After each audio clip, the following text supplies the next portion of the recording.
7 दिन से क्रमिक अनशन पर बैठे करुणामूलक संघ के लोग, लेकिन आज तक इनकी बात को सरकार के किसी प्रतिनिधि ने नहीं सुना। आज से इन लोगों ने आमरण अनशन की शुरुआत कर दी है। इन्हीं से बात करके जानेंगे कि आखिर क्या इनकी मांगे हैं, क्या इनका मुद्दा है और क्यों सरकार बार बार इनकी बातों को सुनकर भी अनसुना कर रही है।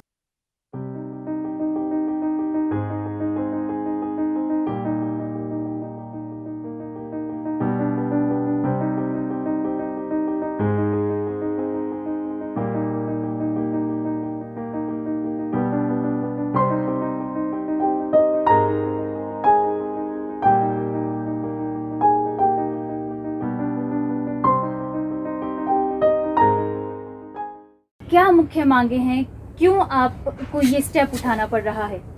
जैसे हम मीडिया में बार बार बता रहे हैं कि हमारी मांगे जो हैं सब आश्रित 4500 के केस के लगभग, तो उनको वन टाइम सेटलमेंट के तहत नौकरी दी जाए। अगर सरकार नहीं मानती है, जैसे हमारी भूख हड़ताल थी, क्रमिक अनशन था, तो सरकार ने नहीं सुनी, ना प्रशासन और सरकार ने नहीं सुनी और हमें मजबूरन सड़कों पे आमरण अनशन के लिए बैठना पड़ा।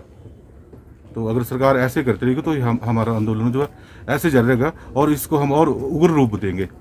सर, यहाँ मैं ये जानना चाहूँगी, कितने समय से आपकी ये मांग है जो आप सरकार के पास लेकर जा रहे हैं, लेकिन सरकार अनसुना कर रही है?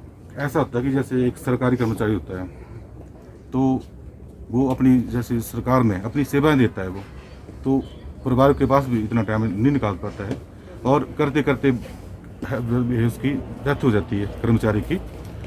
तो सरकार का मतलब पॉलिसी थी कि विद इन 1 मंथ 18/1/90 पॉलिसी थी, कोई पीछे पुरानी पॉलिसी, तो उनको बिना डॉक्यूमेंट्स के बगैर ही जॉब दे देते थे। तो पीछे कुछ सरकारों ने 2004 में कोई सरकार थी, नाम तो मैं लेना नहीं चाहता हूँ, उन्होंने पॉलिसी को चेंज कर दिया। उसके बाद बहुत से आश्रितों को जॉब लगना बंद हो गई और ऐसे 2007 में इन्होंने पॉलिसी बनाई, तो उसमें इनकम क्राइटेरिया था 75,000 रुपये रखा है, 75,000, और फिर उसके बाद क्या किया, फिर चेंज कर दी, तो 2009 में 1,20,000। फिर क्या हुआ कि जैसे वही सिस्टम था पिक एंड चूज, तो दोनों सरकारों को बोल सकता हूँ मैं कि दोनों सरकारों ने कर्ममुलक आश्रमों के साथ भेदभाव किया है।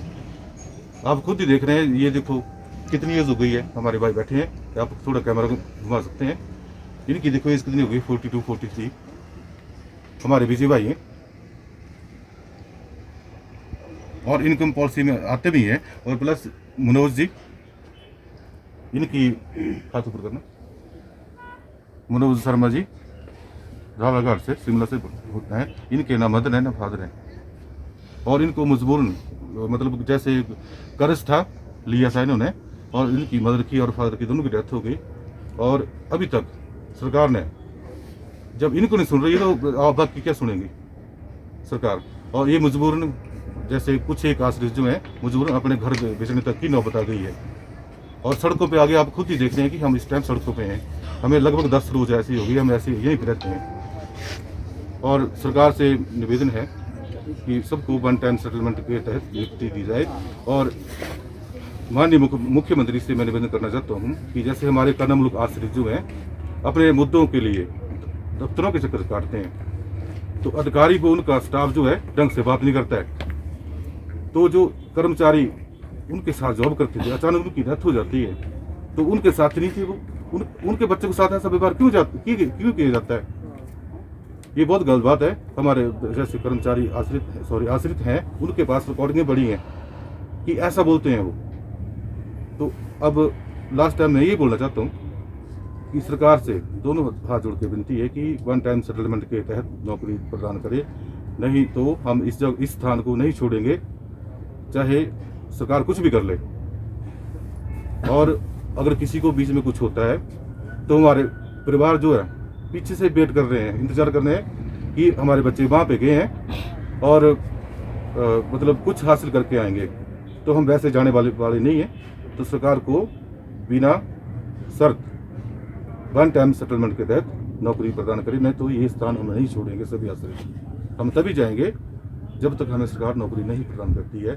अगर कुछ ऐसी मूवमेंट करती है सरकार, तो विद हम सभी अपने फैमिली को लेके इधर ऐसे इसी स्थान पे बैठ जाएंगे।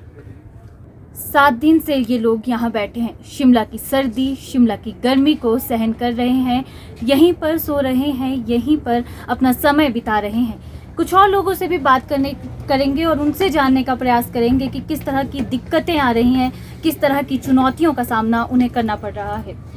सर, कितनी दिक्कतें आ रही हैं? 7 दिन से कोई सुनवाई नहीं हो पा रही। नमस्कार, मैं उपाध्यक्ष अजय कुमार हिमाचल प्रदेश का मीडिया के माध्यम से बताना चाहता हूँ कि जो भी हमारे यहाँ पर भाई बंधु हैं जो कर्णामूल का आश्रित हैं, उनका मैक्सिमम जो केसेस हैं 15 से 20 सालों तक से दोनों सरकारों ने लटकाए हुए हैं। तो ये आश्रित इतने मजबूर हो गए हैं कि इनको जैसे विधानसभा घेराव करने पर नौबत आ गई। उसके बाद डीसी ऑफिस का घेराव अलग से किया, उसके बाद यहाँ पर क्रमिक अनशन के लिए बैठ गए, लेकिन दोनों सरकारों में से कोई भी यहाँ पर इनका हालचाल पूछने नहीं आया। और आज जो है मतलब इसका जो क्रमिक अनशन जो है एक अमन अनशन के उसमें कन्वर्ट हो गया, लेकिन सरकार का मतलब जो प्रशासन का कोई भी अधिकारी यहाँ पर ना हालचाल पूछने आया ना कुछ।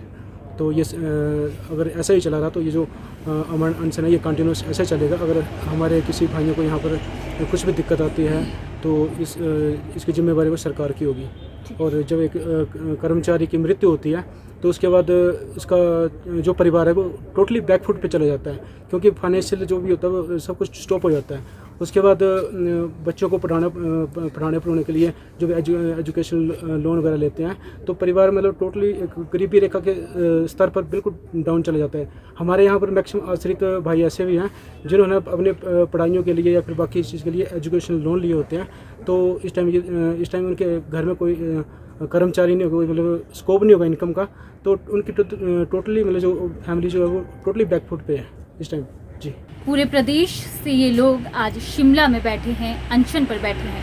मांग बस इतनी है सरकार से कि नौकरी दी जाए, और इनका ये भी साफ तौर पर कहना है कि अगर इनकी मांगों की सुनवाई नहीं हुई तो आने वाले समय में ये परिवार समेत यूं ही इस अनशन पर बैठे रहेंगे। सरकार को ये एक चेतावनी भी है। इनका कहना है कि हमने भी सरकार को वोट दिया है तो मांगों की सुनवाई तो इनकी भी होनी चाहिए। राजधानी शिमला से कैमरा पर्सन अमन शर्मा के साथ अवंतिका खत्री की रिपोर्ट। या तो रखे सारा अभिमान,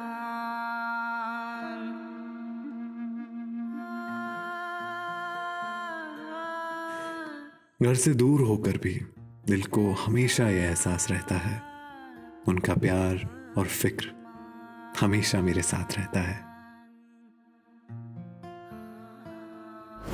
भूषण ज्वेलर्स, अनमोल रिश्तों के लिए। कितनी प्यारी, आय हाय जाने क्या खाए।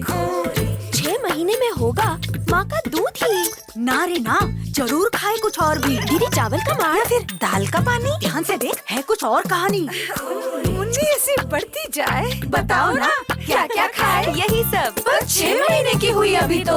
अरे तभी तो। घर में जो भी हो सब पकाओ, गाढ़ा बनाओ और खिलाओ। 6 महीने जब पूरे हो जाएं, पेट पूजा की घड़ी आए